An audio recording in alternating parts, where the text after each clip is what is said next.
করে বসল ভারত সরকার। নয়াদিল্লিতে তলব করা হয়েছে বাংলাদেশি হাই কমিশনার রিয়াজ হামিদুল্লাহকে। ভারতীয় হাই কমিশনারকে তলবের 48 ঘন্টার মাথায় তাকে তলব করেছে মোদী সরকার। এরই মধ্যে বাংলাদেশি হাই কমিশনারকে তলবের ব্যাখ্যাও দিয়েছে নয়াদিল্লি। তবে মোদী সরকারের হঠাৎ এমন তলবে প্রতিক্রিয়া জানাতে দেরি করেনি বাংলাদেশ। বিস্তারিত জানাচ্ছেন শেখ ফরিদ।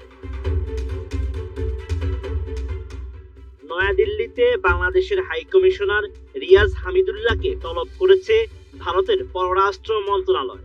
ঢাকায় ভারতের হাই কমিশনার প্রণয় ভার্মাকে তলবের 2 দিনের মাথায় নয়াদিল্লিতে বাংলাদেশের হাই কমিশনারকে তলব করা হলো।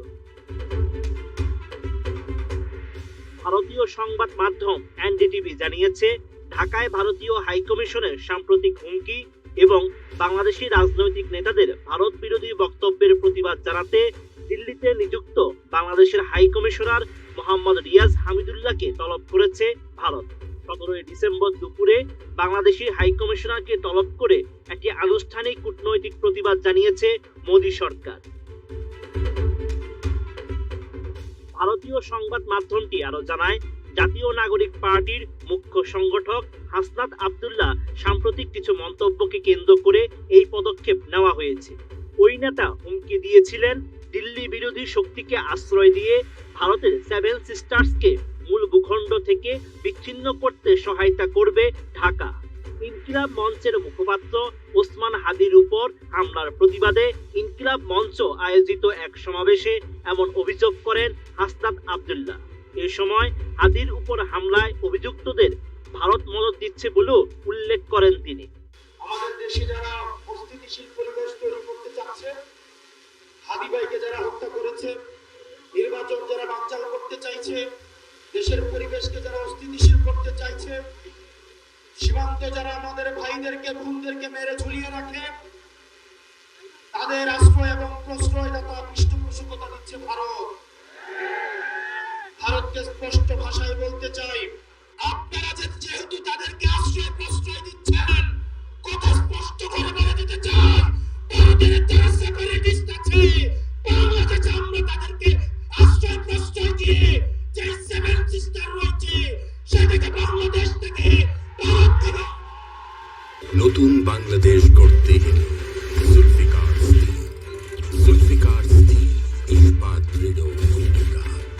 ভারত অবশ্য এই অভিযোগগুলোকে ভিত্তিহীন বলে উড়িয়ে দিয়েছে।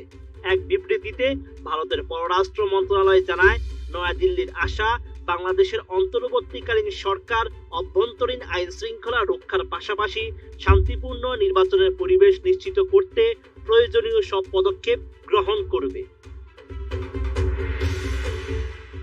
এছাড়া বাংলাদেশের জনগণের সঙ্গে ভারতের ঘনিষ্ঠ ও বন্ধুত্বপূর্ণ সম্পর্ক রয়েছে উল্লেখ করে নয়াদিল্লি জানায়, 2 দেশের ভিত্তি গড়ে উঠেছে মুক্তিযুদ্ধের সময়কার সংগ্রামে, যা পরবর্তী সময়ে বিভিন্ন উন্নয়নমূলক ও জনগণের সঙ্গে জনগণের যোগাযোগমূলক উদ্যোগের মাধ্যমে আরো সুদৃঢ় হয়েছে।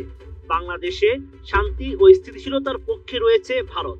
একই সঙ্গে শান্তিপূর্ণ পরিবেশে অবাধ, সুষ্ঠু, অন্তর্ভুক্তিমূলক ও বিশ্বাসযোগ্য নির্বাচনের আয়োজনের আহ্বান জানিয়ে আসছে মোদী সরকার।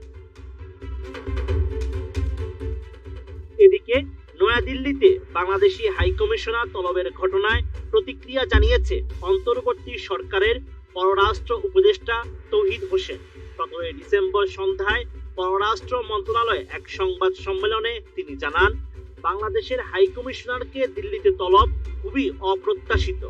নির্বাচন নিয়ে প্রতিবেশী দেশের কোনো উপদেশ দরকার নেই, এটা সরকারের কাছে সম্পূর্ণ অগ্রহণযোগ্য।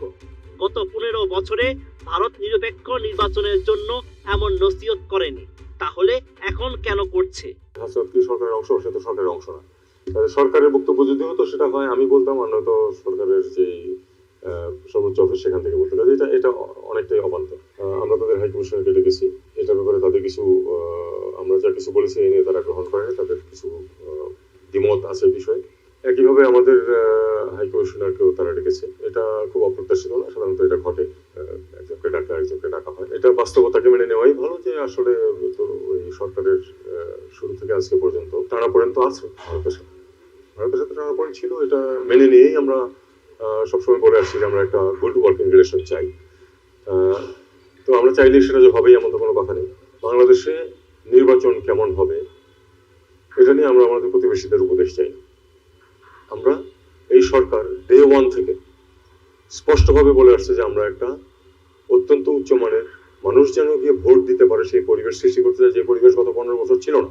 এখন ভারত আমাদেরকে এটা নিয়ে উপদেশ দিচ্ছে, এটা আমি সম্পূর্ণ অগ্রহণযোগ্য মনে করি এই কারণে যে তারা জানে যে এর গত আগে 15 বছর ধরে যে সরকার ছিল, যে সরকারের সাথে তাদের অত্যন্ত মধুর সম্পর্ক ছিল, তখন কিন্তু এই যে নির্বাচনগুলি প্রহসনমূলক হয়েছে তখন তারা একটু শব্দ উচ্চারণ করে না। এখন সামনে একটা ভালো নির্বাচনের দিকে আমরা যাচ্ছি, এই মুহূর্তে আমাদেরকে নসিহত করার তো কোনো প্রয়োজন নেই, আমরা জানি আমরা কি করবো।